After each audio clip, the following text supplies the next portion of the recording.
नमस्कार, जोहार। स्वास्थ्य चर्चा कार्यक्रम में आपका स्वागत है। मैं हूं शिल्पा। हर बार की तरह इस बार भी मैं आपके सामने उपस्थित हूं एक नए विषय के साथ। जैसा कि आप देख रहे हैं, गर्मी अपनी प्रचंडता पे है। तापमान दिन प्रतिदिन बढ़ता जा रहा है और इसके कारण अनेक सी बीमारियों का सामना करना पड़ रहा है। जी हाँ, आज मैं बात करने वाली हूँ गर्मी में होने वाली एक खास बीमारी लू लगना का। तो ये लू क्यों लगता है, क्या कारण है, इन सभी पे विस्तार से जानकारी देने के लिए आज हमारे स्टूडियो में उपस्थित हैं डॉक्टर अभिषेक गुप्ता। तो आइए उनका स्वागत करते हैं। सर, आपका हमारे स्टूडियो में बहुत बहुत स्वागत है। शिल्पा जी नमस्कार। सर, सबसे पहले तो मैं ये जानना चाहूँगी कि ये लू लगना है क्या? आपके सभी दर्शकों को मेरा जोहार, नमस्कार। और देखिए, लू लगना हम लोग बहुत कंटेक्चुअल टॉपिक पे आज बात कर रहे हैं, क्योंकि गर्मी वाकई बहुत बढ़ रही है। और जो पहले हमारा कभी रांची का टेम्परेचर एक बड़ा सुहाना मौसम हुआ करता था यहाँ का, कि हम लोग अमूमन कहते थे कि फर्स्ट हाफ में अगर ज़्यादा गर्मी होती है तो सेकंड हाफ में बारिश हो जाती थी। लेकिन अब ये देखने को नहीं मिलता है। अब यहाँ भी टेम्परेचर 40-42 में जा रहा है। तो ये एक बड़ा कंटेक्चुअल टॉपिक है बात करने के लिए।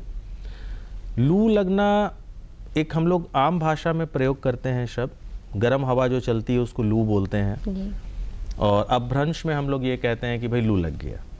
तो लू लगने का मतलब होता है कि सामान्य से जो तापमान है शरीर का, वो सामान्य से ऊपर चला जाता है।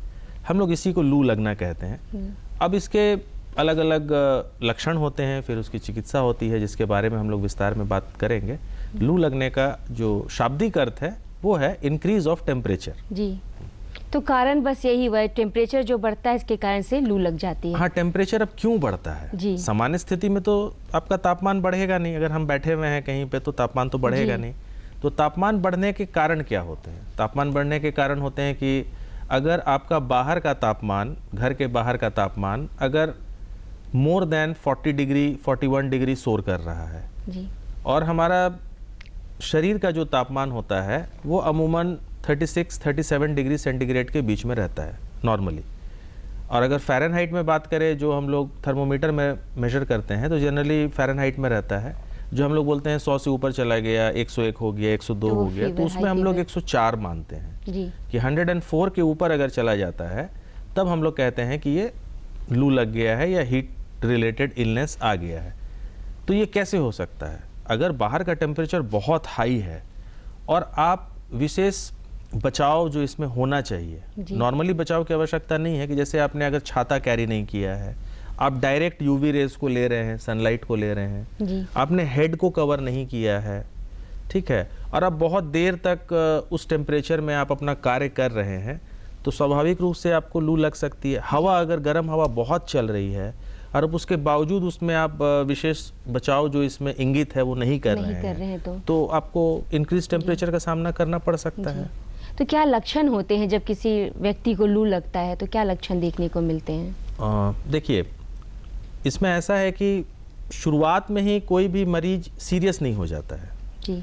शुरुआत में हल्के फुल्के लक्षण आपको दिखते हैं। तो हम लोग इसको 3 विभाग में हम लोग इसको बांट देते हैं कि शुरुआती फेज को हम लोग बोलते हैं कि ये हीट क्रैम्प्स है। क्रैम्प्स में क्या होता है कि जैसे इसमें होता क्या है, जैसे ही लू लगता है तो शरीर से जब तापमान बढ़ता है तो पानी का अंश कम हो जाता है, जिसको हम लोग डिहाइड्रेशन बोलते हैं जी। अब ये पसीने के माध्यम से निकल सकता है, बार बार यूरिनेशन अगर हो गया उसके कारण भी हो सकता है, लेकिन बेसिकली क्या होता है, डिहाइड्रेशन हो जाता है। ऑब्वियसली पसीना ज़्यादा निकलता है, नमक की कमी हो जाती है, इलेक्ट्रोलाइट इम्बैलेंस हो जाता है शरीर में, तो इसमें क्रैम्प्स आ जाते हैं, मांसपेशियों में खिंचाव आना शुरू होगा। ये शुरुआती लक्षण होते हैं। अगर हम यहाँ इसको जज कर लेते हैं कि ये शुरुआती लक्षण है, और अगर हम लोग उसके बाद पानी वगैरह का समुचित व्यवस्था कर देते हैं, प्रिकॉशन ले ले तो आगे पहुँचने। लेकिन बहुत लोग इस चीज़ को समझ नहीं पाते हैं कि ये मांसपेशियों में खिंचाव क्यों हो रहा है। मुझे लगता है कि हम ज़्यादा चल लिए हैं या सीढ़ी चल लिए थे इसलिए हो रहा होगा। नेक्स्ट स्टेज इसमें आता है हीट एग्जॉशन। ये हीट स्ट्रोक के बराबर का लेवल नहीं होता है, लेकिन यहाँ आपको कुछ दिक्कत दिखने लगेगा, जैसे हल्का हल्का होंठ सूखने लगेगा, थोड़ा लगेगा स्किन ड्राई हो रहा है, पूरी तरीके से नहीं हो रहा है, पेशाब में कमी आ जाएगी। अगर आप पानी पीने की कोशिश कर रहे हैं तब भी लगेगा कि यूरिनेशन वैसा हो नहीं रहा है, डार्क होना शुरू हो जाएगा। ये एग्जॉशन का स्टेज आता है। यहाँ रेस्ट कर लेना चाहिए, यहाँ बाहर नहीं निकलना चाहिए। अगर आप इस स्टेज पे भी केयरलेस रहते हैं कि नहीं ठीक है, तो फिर क्या होता है कि आप नेक्स्ट स्टेज में जाते जाते हीट स्ट्रोक आ जाता है। अब हीट स्ट्रोक में क्या होता है कि टेम्परेचर पूरा 104 के ऊपर चला जाता है, पेशेंट का डिहाइड्रेशन बहुत सीवियर हो जाता है, आँख के ऑर्बिट्स वगैरह दिखने लगेंगे, ये आई बॉल्स अंदर चले जाते हैं थोड़े, स्किन ड्राई हो जाएगा पूरी तरीके से। अगर आप स्किन फोल्ड को इंक्रीज करेंगे तो वो वापस नहीं जाएगा, वो वैसे ही सटा रह जाता है, ठीक है। यूरिनेशन बहुत कम हो जाएगा, यूरिन कंप्लीट डार्क हो जाएगा, एकदम पीला हो जाएगा। तो ये स्टेज हीट स्ट्रोक का आ जाता है। अब यहाँ पे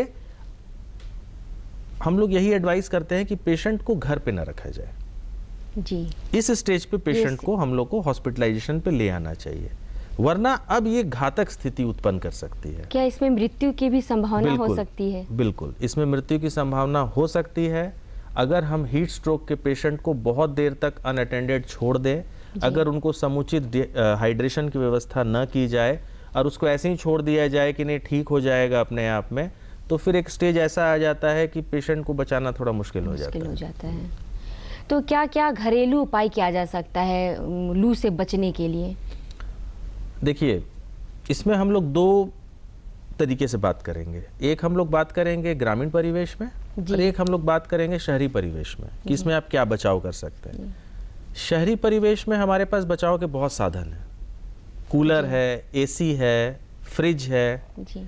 तो चूंकि इसका चिकित्सा दो ही तरीके से किया जाता है, या तो हाइड्रेशन कीजिए और टेम्परेचर को डाउन कीजिए जी। तो शीत चिकित्सा करना है। अगर किसी को हीट स्ट्रोक हो गया, आइस बाथ दे दीजिए उसको। बाथ टब है तो बाथ टब में पूरा पानी में बर्फ़ डाल दीजिए, बर्फ़ को थोड़ा क्रश कर दीजिए, उसमें पेशेंट को बोलिए लेट जाने के लिए, तो बॉडी टेम्परेचर 2 से 3 घंटे में ही डाउन हो जाता है जी। फ्रिज है आपके पास, ठंडा पानी स्पॉन्जिंग कर दीजिए, एक टब में ठंडे पानी को लेके पतला सा टॉवल लेके, हाँ सूती वाला, उसको डिप करके अच्छे से पूरे बॉडी को स्पॉन्जिंग कर दीजिए, हेड वगैरह बाल वगैरह का थोड़ा भिगा के, तो हेड स्पॉन्जिंग कर दिए। एसी है, एसी एक बहुत कारगर उपाय है बॉडी टेम्परेचर को डाउन करने के लिए, ठीक है। लेकिन ये उपाय आपको ग्रामीण परिवेश में तो मिलेगा नहीं ये सारी चीज़ें, तो वहाँ पे बचाव ही उपाय है जी। या फिर हॉस्पिटलाइज कीजिए। यहाँ हम लोग होने के बाद काफ़ी साधनों का प्रयोग कर सकते हैं बचाने के लिए। गांव में ये सब साधन नहीं है मेरे पास। आजकल तो गांव में काफ़ी साधन पहुंच गए हैं, लेकिन हम फिर भी उन गांवों की बात कर रहे हैं जहां ये साधन नहीं पहुंच पाए हैं। जैसे एसी, वैसा 3 फेज लाइट नहीं है, नहीं है वहाँ पे, कि वो आपको एसी का कनेक्शन मिल पा रहा है। तो उन परिवेश में क्या है कि बचाव ही उपाय है। अब जैसे जो हमारे किसान भाई हैं जो खेतों में जा रहे हैं सुबह सुबह काम करने के लिए, तो वो इस चीज़ का ध्यान रखें कि वो हमेशा सफिशिएंट अमाउंट में पानी पी के जाएं। हाइड्रेशन रखना इसमें एकमात्र उपाय है। अगर आप अच्छे से पानी पी के जा रहे हैं, कुछ खा के जा रहे हैं, तो आपको चक्कर नहीं आएगा। सर, पानी की बात करें तो कितना लीटर हमें पानी पीना चाहिए सारे दिन में? देखिए, अमूमन हम लोग एडवाइस करते हैं कि 3 से 5 लीटर पानी हर एक स्वस्थ आदमी को पीना चाहिए। अनलेस एंड अनटिल उसको कोई दूसरी बीमारी हो, जैसे किडनी की बीमारी है, किडनी उतना पानी फिल्टर नहीं कर रहा है, तो उस कंडीशन में संख्या सीमित कर दी जाती है पानी की। लेकिन अगर वो बीमारी नहीं है तो आप 3 से 5 लीटर का पानी अमूमन बोलते हैं। गर्मी में इसको थोड़ा सा बढ़ा लेना चाहिए, क्योंकि गर्मी में आप ज़्यादा स्वेट करते हैं, तो वो बैलेंस बनाने के लिए है। तो ग्रामीण परिवेश में है कि आप सफिशिएंट पानी पी के जाइए, अच्छे से पेट भर नाश्ता करके जाइए। और इसमें एक देखिए बहुत इम्पॉर्टेंट चीज़ ये होता है कि शरीर का यूज टू होना जी। ग्रामीण परिवेश में कुछ ऐसे राज्यों में, हमारे ही राज्य के कुछ ऐसे जिलों में जहां टेम्परेचर रांची से ज़्यादा है जी। अगर हम कुछ इलाकों की बात करें, डाल्टनगंज, जमशेदपुर, जहां 43-45 टेम्परेचर जाता है, अगर हम और आप आज वहां चले जाएं तो हम लोग को पहला दिन बहुत कष्ट होगा वहाँ पे एडजस्ट करने में। तो एडजस्टमेंट का मतलब होता है बॉडी का यूज टू होना। हमारे शरीर में कुछ ऐसे ब्रेन में, सेंट्रल नर्वस सिस्टम में पार्ट्स होते हैं जो शरीर को यूज टू बनाते हैं। उसको थर्मो रेगुलेटरी मैकेनिज्म बोलते हैं, कि वो टेम्परेचर को रेगुलेट करते हैं आपके शरीर के। तो जो लोग ग्रामीण इलाकों में हैं, जो कि उनका बॉडी यूज टू हो जाता है, लेकिन फिर भी अब अगर हवा चल रही है, लू चल रही है, लहर चल रही है, तो उसमें है कि अपने आप को सफिशिएंटली हाइड्रेट रखें, बार बार अपने पास एक पतला सूती गमछा या टॉवल कुछ भी रखे, जिसको वो लोग भिगा के रैप कर सके अपने ऊपर, और ससमय भोजन पानी अपना कर लें। हाइड्रेशन अगर रहेगा तो टेम्परेचर इंक्रीज करने का चांसेस बहुत कम हो जाता है। जी, खान पान में भी कुछ हमें परहेज की जरूरत होती है बचाव के लिए? बिल्कुल, हम लोग इसमें यह ध्यान रखें कि इस सीजन में भूख अमूमन कम लगती है, क्योंकि पानी पीने की टेंडेंसी बढ़ जाती है। आपके शरीर से नमक बहुत निकल रहा है, पानी बहुत निकल रहा है, तो बॉडी उसी चीज को डिमांड करता है जिस चीज की कमी होती है। जी, अगर आपकी कमी पानी की है तो वो खाना नहीं मांगेगा, वो आपसे पानी ज्यादा मांगेगा।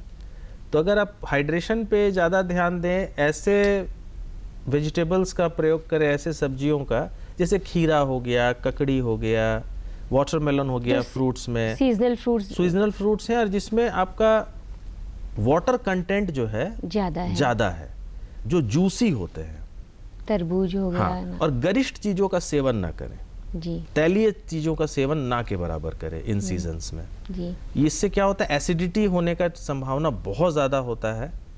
जी, डाइजेशन इसमें पुअर हो जाता है, थोड़ा गमर में। हाँ। तो खान पान के अलावा अगर हम पेयजल की बात करें तो सिर्फ पानी ही सफिशिएंट है, या इसके अलावा हमें जैसे बेल का शरबत, नींबू, नारियल डाब, ये सब कितना आवश्यक है उसे लेना? सभी आवश्यक है। जैसे सबसे इम्पोर्टेंट है पानी, जी, सबसे ज़्यादा ज़रूरी है पानी। अब पानी के ऊपर अगर आपको ये सारी चीज़ें, आप सप्लीमेंट्री के तौर पे इसको ले सकते हैं। अच्छा। कि जैसे कि बेल का शरबत शीतवीर्य होता है, जैसे कि आम पन्ना शीतवीर्य होता है, इसके अलावा आप शिकंजी पी सकते हैं, शीतवीर्य होता है। तो जो भी हम लोग आयुर्वेद में उष्णवीर्य और शीतवीर्य के कॉन्सेप्ट पे चलते हैं, तो जितने भी शीतवीर्य चीज होते हैं, जो कोल्ड होते हैं, एक्टिव प्रिंसिपल जिनका, उनको हम पी सकते हैं, उनका सेवन कर सकते हैं। और ये सब सप्लीमेंट्री के रूप में अच्छा रहता है। जैसे कि अगर हम संतरे की बात करें तो संतरे में बहुत इलेक्ट्रोलाइट्स होते हैं। संतरा is one of the best source of vitamin C, electrolytes. तो इलेक्ट्रोलाइट्स से कहने का मतलब है कि जिसमें नमक के अंश बहुत होते हैं, सोडियम क्लोराइड, ये सब ज़्यादा रहता है जी। तो संतरा सेवन करना चाहिए। ये सब सारी चीज़ें सप्लीमेंट्री है। सप्लीमेंट्री, ऐसा नहीं है कि आप संतरे का 1-2 संतरा आप खा लीजिएगा, पानी नहीं पीजिएगा। पानी मस्ट है। सर, किन लोगों को लू लगने की संभावना ज़्यादा होती है? जैसा कि मैंने अभी आपको बताया कि शरीर में एक थर्मो रेगुलेटरी मैकेनिज्म होता है जी। तो जिनमें ये थर्मो रेगुलेटरी मैकेनिज्म कमज़ोर होता है उसको लू लगने की संभावना ज़्यादा होती है। जैसे बच्चे, 4 साल से कम उम्र के बच्चे, 4 साल से कम उम्र के बच्चों में क्या होता है कि उनका सेंट्रल नर्वस सिस्टम उतना डेवलप नहीं किया रहता है। तो वैसे में क्या होता है कि तुरंत वो लोग उस टेम्परेचर फ्लक्चुएशन को बर्दाश्त नहीं कर पाते हैं जी। तो यहाँ विकसित नहीं हुआ है। और 60-65 के ऐसे वृद्ध उनके बाद उम्र के जी। जिनका विकसित होके अब डिटोरिएट कर रहा है जी। तो ये दोनों जो कैटेगरी है, ये ऐसे कैटेगरीज हैं जहाँ सेंट्रल नर्वस सिस्टम जो है, जो जिसको हम लोग नाड़ी संस्थान कहते हैं शरीर का, इसलिए या तो डेवलप नहीं किया या वीक हो गया है जी। ऐसे। और स्पेसिफिकली अगर हम लोग बात करें तो हम लोग कुछ व्यवसायों के बारे में भी बात कर सकते हैं, कुछ प्रोफेशंस के बारे में जहाँ एक्सपोजर ज़्यादा है। जैसे हमारे ट्रैफिक पुलिसमैन जी हाँ। सारे समय उन्हें धूप में ही रहना, सारे समय आप धूप में हैं तो एक्सपोजर से आप कैसे बचिएगा? जी हाँ। तो आपको वहाँ प्रिकॉशंस लेना पड़ेगा। कवर अप करके रखिए, वेट टॉवल्स रखिए, जी। यही सब उपाय में है। ORS का प्रयोग आप कर सकते हैं। जी सर, ORS की बात करें तो ORS को हम लोग घर पे कैसे बना सकते हैं? क्या मात्रा होनी चाहिए उसमें चीनी और नमक की? देखिए, एक चीज़ का ध्यान रखना चाहिए। जैसे एक बहुत अच्छा टॉपिक आपने रेज किया है कि ORS से हम एक यहाँ एडिशनल टॉपिक देना चाहेंगे कि ब्लड प्रेशर पे हम आते हैं। ब्लड प्रेशर, रक्तचाप जो होता है वो सभी का एक जैसा नहीं होता है। कुछ लोग 100/70 या 100/60 के रहते हैं, इनको ज़्यादा खतरा होता है लू लगने का अगर लगा तो, क्योंकि इनका BP जल्दी डाउन होगा। नमक ज़्यादा निकल जाएगा। जी जी। तो ऐसे कंडीशन में ORS बहुत इंपॉर्टेंट हो जाता है। जैसे जो 120/80 कैटेगरी के हैं या 130/90 कैटेगरी के हैं, तो इनका गिरेगा तो इनका आएगा 110/70।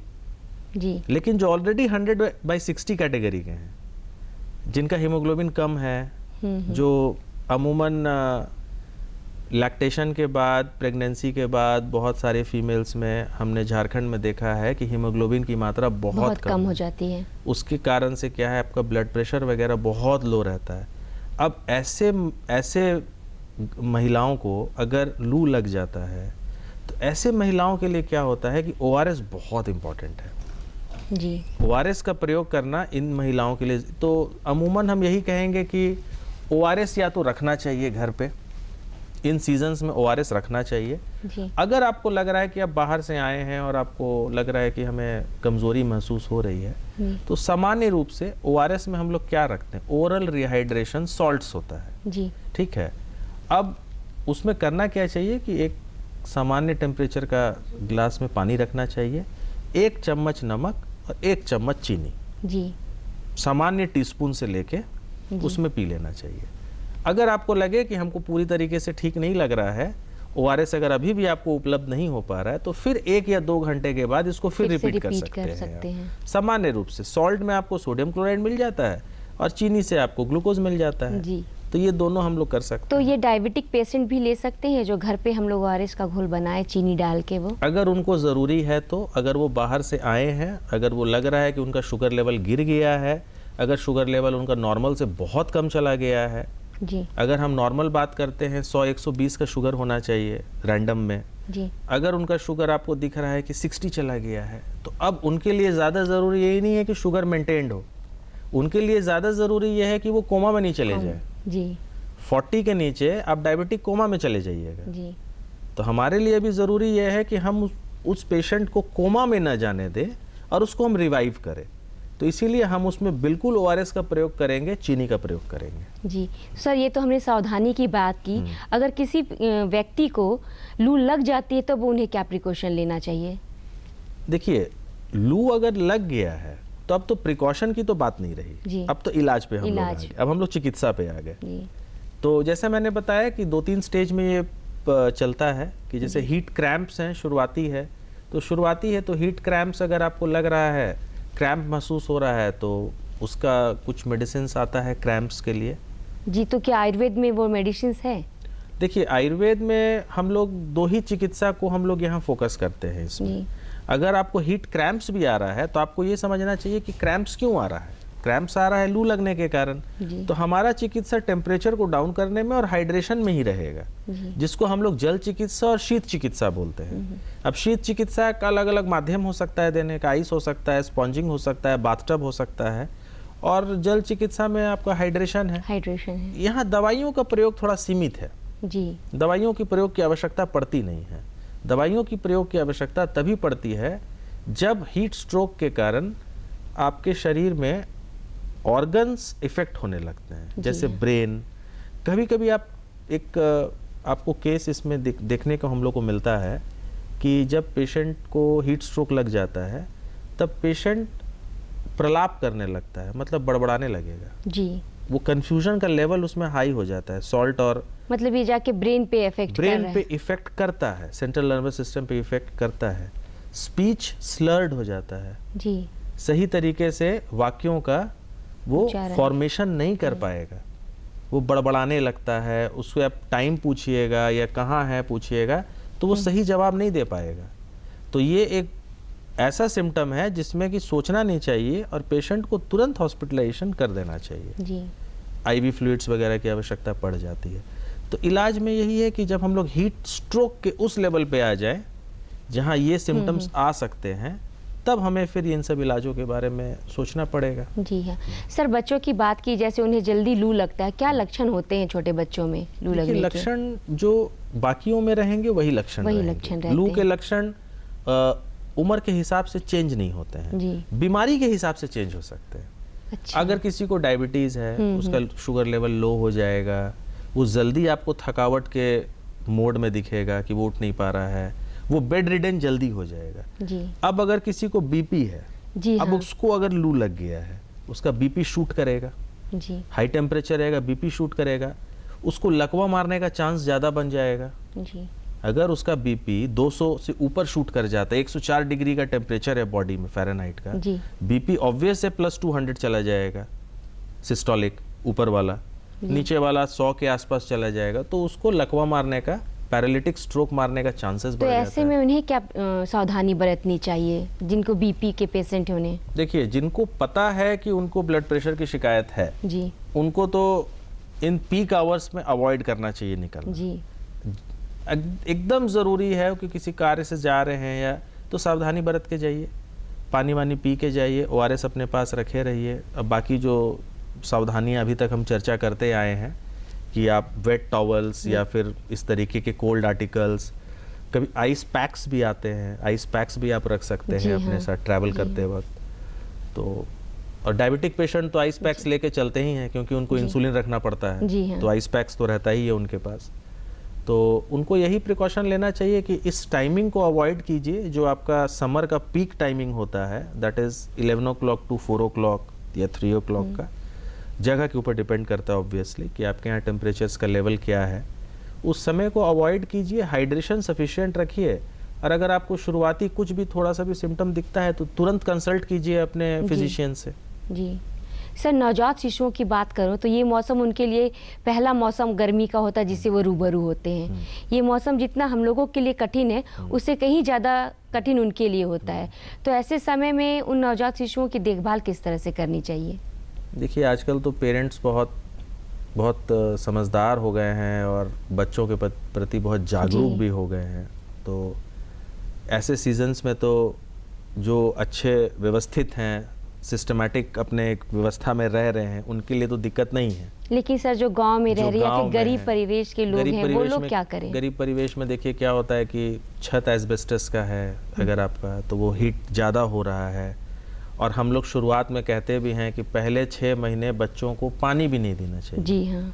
180 दिन तक हम लोग को यही हम लोग एडवाइस करते हैं कि सिर्फ माँ का दूध पीना चाहिए। जी हाँ। ठीक है। अब ऐसे में अगर बच्चे को गर्मी लग रहा है जी। तो आप क्या कीजिएगा? जी हाँ। क्या उसको पानी पिलाइएगा कि नहीं पिलाइएगा? अब ये एक संकट की स्थिति है जी। क्योंकि हम कह रहे हैं कि पानी नहीं पिलाना है, ठीक है, तो यहाँ ये डिसाइड करना पड़ता है कि उसके लिए ज़्यादा ज़रूरी क्या है। जी। अगर वो डिहाइड्रेट कर रहा है तो ऑब्वियस है कि आपको उसको फ्लूइड्स देना पड़ेगा। तो उनके लक्षण कैसे पता चलेंगे? डिहाइड्रेशन के लक्षण जो हमने जो अभी तक हमारे चर्चा में किए होंगे वो हैं भी कि जैसे नवजात में ड्राई भी- स्किन, जी। अगर होंठ अगर दिख रहा है, पपड़ी बन रहा है, आंख धंसा हुआ दिख रहा है, जी। और अगर पेशाब करना बहुत कम कर देता है बच्चा जी। और एकदम गाढ़ा पेशाब कर रहा होता है, तो यहाँ आप जजमेंट मत लीजिए, कोशिश कीजिए कि पास के प्राथमिक उपचार केंद्र में आप चले जाइए, PHC CHC जो भी हैं, ताकि वहाँ डॉक्टर्स देख सके। अगर ज़रूरत होगा तो एडमिट करने की स्थिति रहेगी तो एडमिट हो जाएगा पेशेंट, और अगर नहीं करने की रहेगी तो समुचित एडवाइस आपको मिल जाएगा कि पेशेंट बच्चे के साथ क्या करना चाहिए, है ना। लेकिन जनरली छोटे बच्चों में क्या होता है कि हम लोग उनको काफ़ी प्रोटेक्ट करके रखते हैं। अमूमन हम लोग के पास बहुत ज़्यादा छोटे बच्चों का केस आता नहीं है लू लगने का, क्योंकि माताएं बच्चों को बहुत प्रोटेक्टिव रखती हैं। लेकिन अगर फिर भी लग जाए जी, तो शुरुआत में तो आप थोड़ा पानी का प्रयोग कर सकते हैं, अगर लग रहा है वैसे धंस रहा है। अब ये माताओं के ऊपर डिपेंड करता है कि वो ये जजमेंट कॉल ले सके कि इसको डिहाइड्रेशन हो रहा है कि नहीं हो रहा है। जी, तो उससे अच्छा है कि हम पास के चिकित्सक के पास चले जाएं। छोटे बच्चे जो लैक्टेटिंग मदर्स पे डिपेंडेंट हैं जी, तो उनको हम यही सलाह देंगे कि ये जजमेंट आप मत लीजिए, क्योंकि छोटा बच्चा है, सेंट्रल नर्वस सिस्टम बहुत वीक होगा। बेटर होगा कि अगर आप नियरेस्ट डॉक्टर को अप्रोच कर ले तो। जी सर, गर्मियों के मौसम में हाइपरथर्मिया की समस्या भी बहुत देखने को मिलती है, तो हाइपरथर्मिया है क्या? देखिए, हाइपरथर्मिया शाब्दिक अर्थ में हाइपरथर्मिया का अर्थ होता है टेम्परेचर का बढ़ जाना। जी, तो हाइपरथर्मिया हीट स्ट्रोक का ही कह सकते हैं, एक सिनोनिम है। हम लोग हीट क्रैम्प और हीट एग्जॉशन पे नहीं बात करेंगे, लेकिन हीट स्ट्रोक जहाँ टेम्परेचर 40 के ऊपर चला जाता है उसको हम लोग स्पेसिफिकली हाइपरथर्मिया कहते हैं। जी, तो हाइपरथर्मिया मतलब टेम्परेचर का बढ़ जाना। ये हीट रिलेटेड इलनेस जो होता है उसमें ये सबसे लास्ट में आता है, इसी को हम लोग हाइपरथर्मिया बोलते हैं। तो क्या ये भी जानलेवा बीमारी हो सकती है? बिल्कुल, जैसे कि हीट स्ट्रोक जानलेवा है वैसे ही हाइपरथर्मिया भी जानलेवा है। हाइपरथर्मिया और heat stroke one and the same है, लेकिन इसके लास्ट स्टेज को हीट स्ट्रोक को हम लोग कहते हैं कि हाइपरथर्मिया है। इसको हम लोग हीट क्रैम्प्स और हीट एग्जॉशन में नहीं लाएंगे। जी, कौन सी परिस्थिति में हमें पेशेंट को हॉस्पिटलाइज करना चाहिए सर? परिस्थिति जब अभी जैसे मैंने कुछ बीमारियों के बारे में बताया कि जब आपको लग रहा है पेशेंट कंफ्यूज हो रहा है जी, स्लर्ड स्पीच कर रहा है, स्किन जल रहा है, स्किन में कुछ आपको रैशेस दिख रहे हैं, ठीक है, और आपको ऐसा लग रहा है कि पेशेंट मतलब अपने नॉर्मल सेल्फ में नहीं दिख रहा है, पेशेंट को हम बैठाने की कोशिश कर रहे हैं तो वो गिर जा रहा है, वीकनेस बहुत ज़्यादा हो गया है और आपको लग रहा है कि हम उसको घर में अब हैंडल नहीं कर सकते हैं, तो ऐसे कंडीशन में पेशेंट को हॉस्पिटलाइज कर देना चाहिए। टेम्परेचर इंपॉर्टेंट है जी, आप टेम्परेचर नापते रहिए पेशेंट का टेम्परेचर को। सर युवाओं की बात करें तो शराब का सेवन करते हैं तो वो इस बीमारी में कितना घातक है? बहुत घातक है। अल्कोहल एक्चुअली में डिहाइड्रेशन कॉज करता है जी, अल्कोहल जो है वो आपके शरीर से जो पानी का तत्व होता है उसको बाहर निकाल देता है। तो ऐसे सीजन्स में अल्कोहल कंजम्पशन बहुत घातक हो सकता है। अगर आपको किडनी का प्रॉब्लम है तो और घातक हो सकता है, और अगर टेम्परेचर्स 40-45 के रेंज में हैं तो डिहाइड्रेशन के चांसेस बहुत हाई हो जाते हैं जी, और युवाओं में थोड़ा गर्म खून होता है तो उनको लगता है कि हम सिचुएशन हैंडल कर लेंगे, हमारा शरीर मजबूत है, लेकिन कभी कभी धोखा हो जाता है। जी सर, मैं चाहूँगी कि कुछ ऐसा एक्सरसाइज जो इस मौसम में हमें फिट रख सके ताकि लू लगने से बच सके। देखिए एक्सरसाइज तो हम लोग सामान्य रूप से जो एक्सरसाइज करते हैं हम लोग उसी पे चर्चा करेंगे जी, और बचाव इसमें 2-3 ही हैं जो अभी तक हम लोग चर्चा करते आए हैं जी। हाई टेम्परेचर्स में बाहर मत जाइए तो प्रिपेयर होके जाइए, और अगर कुछ हो गया है तो आप ट्रीटमेंट पे आ जाइए जी, और अमूमन जो हम लोग एक्सरसाइज करते हैं या जो हम लोग योग करते हैं जी, जैसे प्राणायाम कर रहे हैं, अपने बॉडी इम्यूनिटी को हाई रखने के लिए जो आप कर सकते हैं उसको कीजिए। जी, मॉर्निंग वॉक है करिए।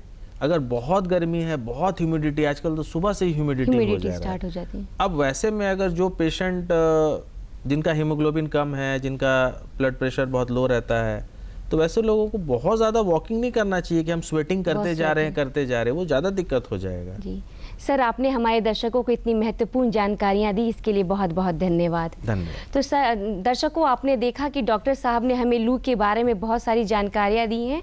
मैं आशा करती हूं कि आप इन सभी जानकारी से लाभान्वित होंगे। अगले अंक में मैं नए विषय के साथ फिर से उपस्थित होंगी। तब तक के लिए धन्यवाद। धन्यवाद।